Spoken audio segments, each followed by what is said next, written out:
Community. It's a fun word. I have lots of stories about community. See, Jesus has different types of community he did life with. We all do. And each type of community holds a different part of what community encompasses. That's a big word, encompasses. But often we don't necessarily live out in all the different areas of our community. So let's dig into what Jesus' communities were. One, those who gathered, the large gatherings. We see this throughout the whole gospel, that everywhere he went, people just started multiplying around him. They wanted to listen to him. They were surrounding him. This is where he taught. He cared for those who were sick or lost. He ministered here. He had compassion here. He sacrificed his time to meet needs here. You may not have people gathering everywhere you walk to talk, but you all have those who gather around you in the large gatherings. This could be right here at church. It could be at your school or your place of business. And maybe you have an online community that you spend a lot of time with. These are the large groups, the masses. And then Jesus had those that he stayed with when he visited different towns. These relationships went deeper. He dined with them. He spent time with them. He may have visited them more than once. These people encompass lots of different types of people. They included social outcasts, sinners, tax collectors, Pharisees. But they knew him more. They knew him more than those that were in the large gathering because there was time spent.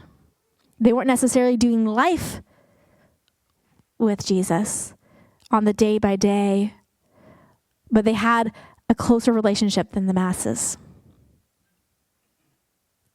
Then you had those that he traveled with, his compadres, his disciples. He lived with them, worked with them, instructed, cared for. They heard his heart. He explained the parables to them. They knew who Jesus was. The people what we are doing life with are the ones that we choose. We've picked. It's a place where we start letting our guard down. Because someone can know you because they know facts about you. Or someone can start knowing you because they've known your heart. And then he still has more levels of his community. You have his closest three, Peter, James, and John. They were part of all the rest of the categories, but he brought them even closer. Right before this passage that we read, right after this passage that we read, when he went and he cried tears of blood, those were the three he called with him in the time that he was most overwhelmed about what was about to happen. They were brought close. And then you had his one, John, self-proclaimed title of the one Jesus loved. Maybe it was self-proclaimed.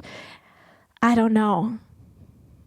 But it was felt among his other friends because Peter, in verse 24, went to him and said, hey, I need you to get more details. Now, Peter and John knew each other enough that they could look at each other and go, you know what I'm thinking, right? Because they weren't next to each other. But John, the one Jesus loved, leaned over.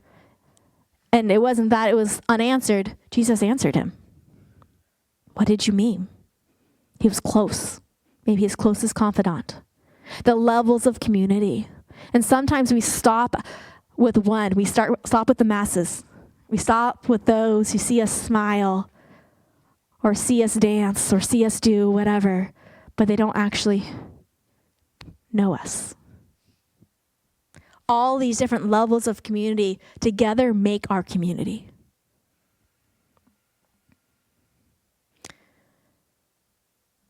It's a place to serve, a place to be seen, a place to be heard, a place to be known, a place to both be cared for and cared for others.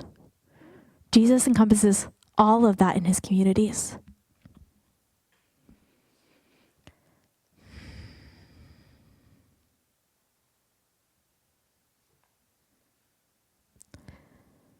All of them are important. Sometimes we are satisfied with just one part of it. Maybe we're satisfied with just the closest friend.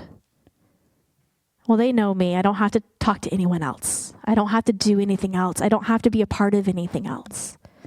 Or maybe we're in this room and it's that I had the walls up for everything. I've been hurt. This person betrayed me and this person betrayed me and these people were my closest friends, but I don't even know who they are anymore. And we've walked through things that caused our walls to go straight up. And if we honestly sit here right now, we may think, I don't know if I have any of those communities. I think God is challenging us because he has point and purpose within community that is not only biblical, not only that Jesus showed us how to do it, but is part of how he created us to be in this world. Why we talk about how the church is a mobilization that God is using to go about a mission is because the people are in the church. And not just one person, but more. Because the community is part of what God has designed us to be. And when we miss it, we miss part of what we're called and designed to be. So today I'm going to hone in on some of the similarities of the different parts of Jesus' community held. What might encompassing all of it.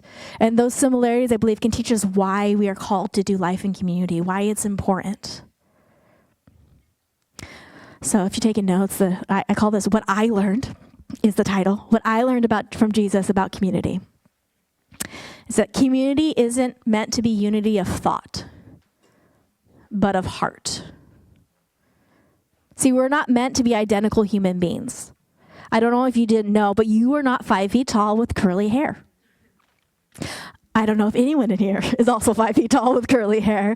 We're all created differently with different gift sets and different temperaments. It's a reason why when Sean's up here talking, he's a very different sermon. And I sit there going, man, I couldn't preach like that. But I'm also not meant to, right? All of us in here were raised maybe in different cities. We definitely were raised by different people. All those things have shaped us, the good, the bad, the ugly, the things. But I believe that all of it is a purposeful design. So hang with me. This is why I believe it. Just look at who Jesus stayed with. Look at who he ate with. Look at who he did life with. Look at his disciples. They all did not reign from the same city or the same synagogue. They weren't even necessarily all practicing Jews. They definitely weren't from the same social classes. You had, even just within his disciples, you had those who had a lot of money and those who didn't have any. And with those disciples, you had brothers, which I'm sure made a fun time. 2 sets of brothers, actually. You had fishermen. You had working class men. You had a tax collector who literally worked for Rome. And you had a zealot who literally had a main purpose of tearing down Rome. These people did not have a lot in common. They're not going to go and go, hey, you too? That's not their story. See, this group of guys probably would not have chosen to hang out together in the same city, in the same group. They weren't going to go pick that same community group that you're all about to pick because they don't want to go crafting or they don't want to go play basketball together, right? That's not what their natural inclination would have been. But they all saw Jesus. See, they ended up living together, ministering together, and doing life together, not for a day or a week or a month or even a year, but for years. People that would not necessarily have been together. See, none of their pasts, and quite literally when Jesus called them, they're quite literal present. Disqualified them to, they weren't disqualified, but rather they were exactly who Jesus chose to surround himself with. They were to grow together, learn from each other as they followed Jesus. Every part of that was preparing them for who they were meant to be here on this earth. We feel like we choose our friends and our community, but really God brings people around us for a reason, for a time. You may even think back right now going, man, I needed that person at that time, or this person said this to me at this time, and man, it impacted me. Or why I'm talking to someone and I just feel like I've known them my entire lives and I don't know why. because I haven't. But they were called to be in community. Tana was in last service, and I didn't say it then, but I'm going to say it now. That's what Tana said when she met us, when I met Sean and I, and going, I feel like I've known you. But I had never talked to them before. God places our community in all those different areas. So I believe this meaning of this verse in Proverbs 27:17 says, as iron sharpens iron, so a friend sharpens a friend. To become better, we need each other to challenge us. To challenge our preconceived thoughts or even our opinions formed from our lives. It can be uncomfortable, but as we wrestle with the challenge, we become stronger and we grow. But I want to note, it says friend sharpens friend. It doesn't say enemy sharpens. It doesn't say stranger sharpens. Because the sharpening happens when we enter into a relationship where we lower our guards. That's how we grow. It's a reason when someone's bickering at each other, nothing changes because they're not friends. They're saying their point of view and they're saying their point of view and they're hitting brick walls. Because change happens when we let down our walls. So I want to submit a thought to you. Is that your community isn't your community unless it's shaping you. Unless you've allowed it to shape you. Shaping requires for us to let down our walls. It requires us to be vulnerable. It requires us to show our ugly sides, our imperfection, what we may think disqualifies us, what we may think, whatever. Because that's when God can come in and shape us and heal us. The second thing I learned from Jesus about community is you are meant to share life with your community. Jesus was never moving too fast. Do you love that fact? Have you ever been waiting on something and you're like, Jesus, any time now? He doesn't move fast. He lingers.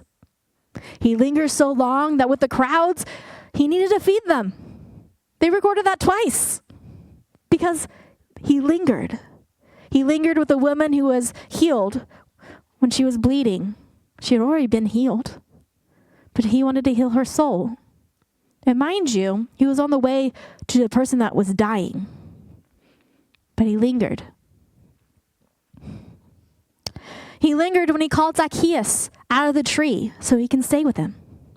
Zacchaeus, a short little man, a wee little man is he? Mm-hmm. Yes, that's how you know you grew up in my generation. We don't sing those anymore. But he lingered and he saw Zacchaeus. And he said, hey, I'm dining with you. And him lingering changed Zacchaeus' life forever. When the disciples were confused about what he was talking about, he stopped and he explained it in depth. Don't miss this. And when he needed support, he asked for it. See, Jesus modeled what it means to be in community, to both give in community and receive in community, because both of those are important. Galatians 6, verses 1 and 2, it says, Dear brothers and sisters, if another believer is overcome by some sin, you who are godly should gently and humbly help that person back up onto the right path. And be careful not to fall into the same temptation yourself. Share each other's burdens, and in this way obey the law of Christ. Now these verses, I feel like often get taken out of context. And right now you're going to go, I don't like that you said that. Because often we go like, hey, my nose is up in the air. I'm better than you. Hey, I need to fix you. I need to fix you. You're doing something wrong. You're not perfect. You can't do that. But that's not what this verse is saying. This verse is saying, as we have linked arms together and we're walking together, I see that you're starting to fall. I see that you're doing this. And in love, I have picked you up and we're walking together. The fact that it says, don't fall into the same temptation, that's the law of gravity. If I'm linked arms with someone and they're falling, if I'm not sturdy, I'm falling with them, right? Because I am doing life with them. Share each other's burdens, and in this way, obey the law of Christ. And the last thing that I learned from Jesus about community is that the fabric of community is meant to be love. interwoven in every aspect and in every part. In this section, we're going to go back and reflect on the very long passage that I had you standing for an hour for, because it wasn't a short chapter, to see why that's there. See, Jesus was sitting down with the disciples during the Passover. This is his last shared meal. If you think about if I was going to die, or if I was going to leave and be gone for years, what would I do in my last moments? His last shared meal. Jesus had already known that one of his disciples was going to betray him. And yet he set the table with love. Beginning of that chapter. He had loved his disciples during his ministry on earth. And now he loved them to the very end. That included the one who was going to betray him. It wasn't, I love everyone, but that one.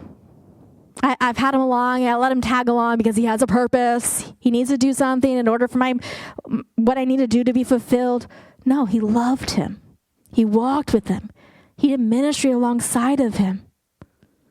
Judas was part of those that he sent out, and they healed the sick.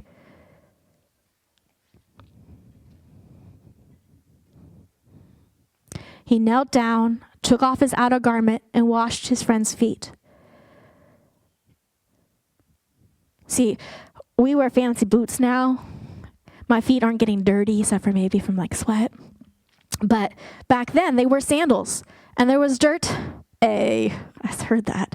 There was dirt everywhere. So customarily, when they went into a house, a servant would have come and washed everyone's feet so that inside their house stayed clean. So Jesus, taking off his outer garment and putting himself around with a towel and kneeling down before the disciples, was saying, I'm here to serve you. The King of Kings, washing their feet. He washed all of their feet.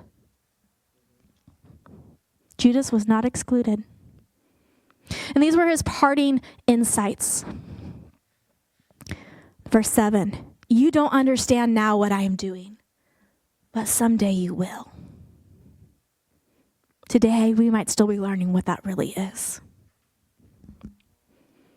Verse 14, and since I, your Lord and teacher, have washed your feet, you ought to wash each other's feet. I have given you an example to follow. Do as I have done to you. Guys, he wasn't physically telling us to wash each other's feet. I've had my feet washed. Sean and I, at the end of our internship at the church that we grew up, our pastors washed our feet. It was awkward. It was kind of weird. That wasn't what we was asking. That was symbolized, and it was great. It was a great moment, guys. But that wasn't what Jesus was asking us to do. I'm not supposed to go around to every community group and wash each other's feet every time we see each other, every time we enter into a room. He's saying something significantly deeper. He's instructing them to care for one another, to tend to one another, to serve one another, not just those in your inner circle, but those who will betray you.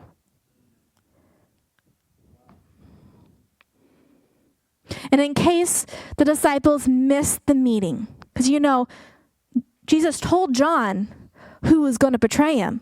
He went, when this occurs, you'll know the answer. But you know who didn't catch it? John. Right? How would I be at that table and not go, oh, Judas is it. Judas is it. He missed it. So in case they missed it, he repeated himself in a different manner in verse 34. So now I'm giving you a new commandment. Love each other. Just as I have loved you, you should love each other. Your love for one another will prove to the world that you are my disciples. So how do we live a life as disciples? Through love. How do we combat the division of the evil one? By allowing love to be the fabric in which we move and we speak. Here's the truth, guys. Fire doesn't fight fire. Hate doesn't fight hate. Both of those end in destruction. Love is hard. Love doesn't make sense. Sometimes you have to wrestle through that. Wrestle through loving someone when you do not have the same point of view or the same vision or the same outlook of what the thing is. See, when God calls us to something, it doesn't always make sense. Why did the walls of Jericho fall when people marched around it? makes no sense. See, who were his disciples?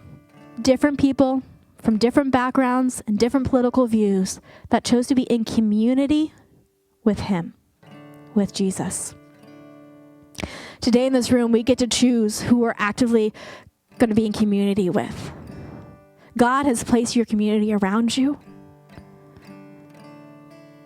but the activation is us. The activation is choosing. The activation is moving where God directs you.